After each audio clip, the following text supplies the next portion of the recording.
Previously, we looked at the rise of institutions in the United States and their manifold problems and abuses, and the way in which they serve to define disability as a medical and social problem that needed to be isolated and treated.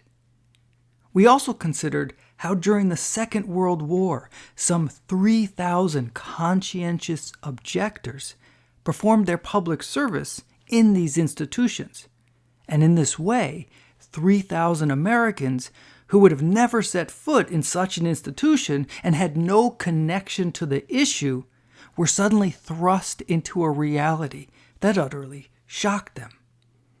They saw the brutal treatment that these institutions inflicted on those in their care, and their horror motivated change.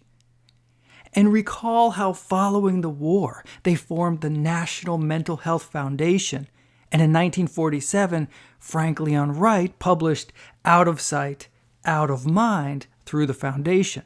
And remember, the book's subtitle made its purpose utterly clear: a graphic picture of present-day institutions that care for the mentally ill in America, based on more than 2,000 eyewitness reports.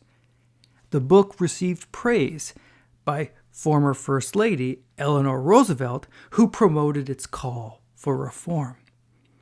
In 1946, Mary Jane Ward published The Snake Pit, a novel that offered an expose on the treatment of patients in the care of psychiatric facilities, and the novel was largely based on the author's own 9-month experience in New York's Rockland State Hospital, offering a first-hand account from the inside, depicting the loss of freedom and the deprivations that one underwent, and the so-called treatments used on the patients, including electroshock therapy, which the medical establishment believed would shock the patient's brain back to sanity.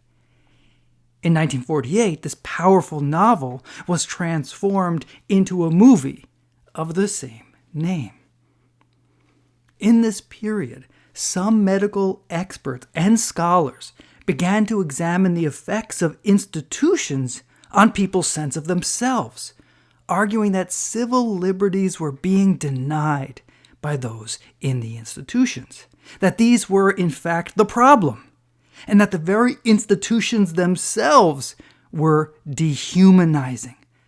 But the process of change was slow, particularly as the public's eye shifted to other concerns. In 1962, Ken Kesey published One Flew Over the Cuckoo's Nest, a novel that offered a critique of psychiatry at the time and the medical model of disability. And the novel was then adapted into a play in 1963 and then a movie in 1975 starring Jack Nicholson. In the same period, 1965, Senator Robert Kennedy visited Willowbrook State School on Staten Island in New York City, and he publicly condemned the horrid conditions there, calling it a snake pit. New York State officials countered with denials and claims that he was sensationalizing and misleading the public.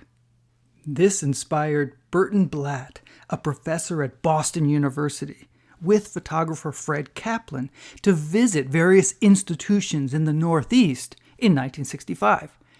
And these visits produced another expose called Christmas in Purgatory, which showed in graphic detail with photos the overcrowding, the neglect, and the bleak reality of these institutions.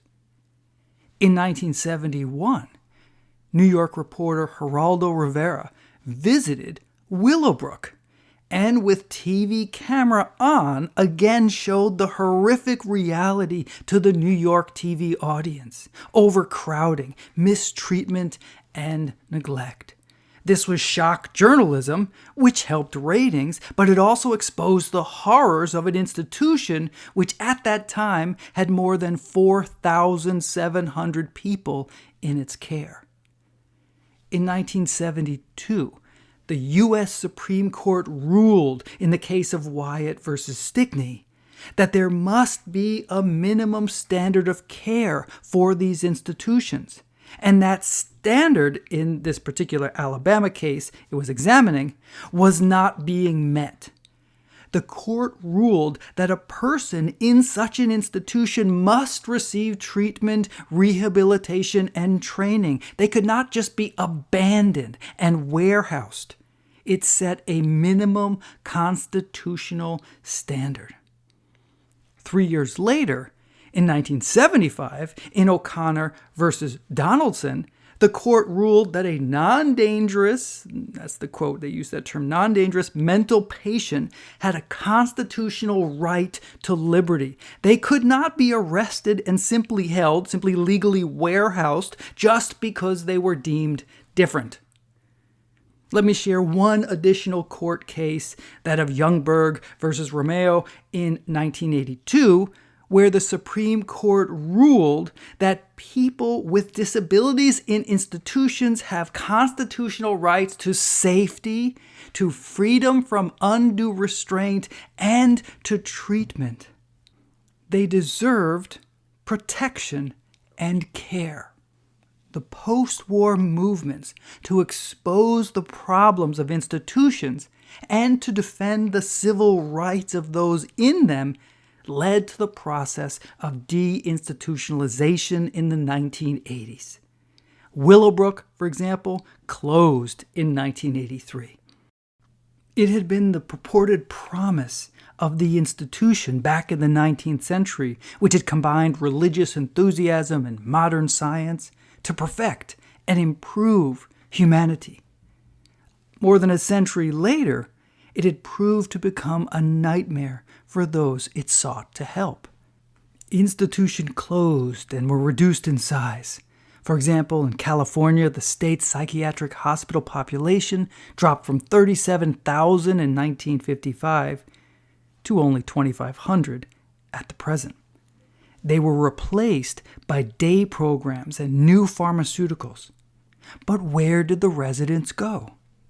For many, on the streets, generating a new challenge with an increase in homelessness.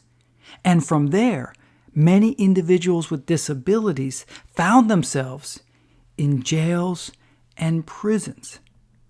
In this sense, one state institution was simply being used to replace another.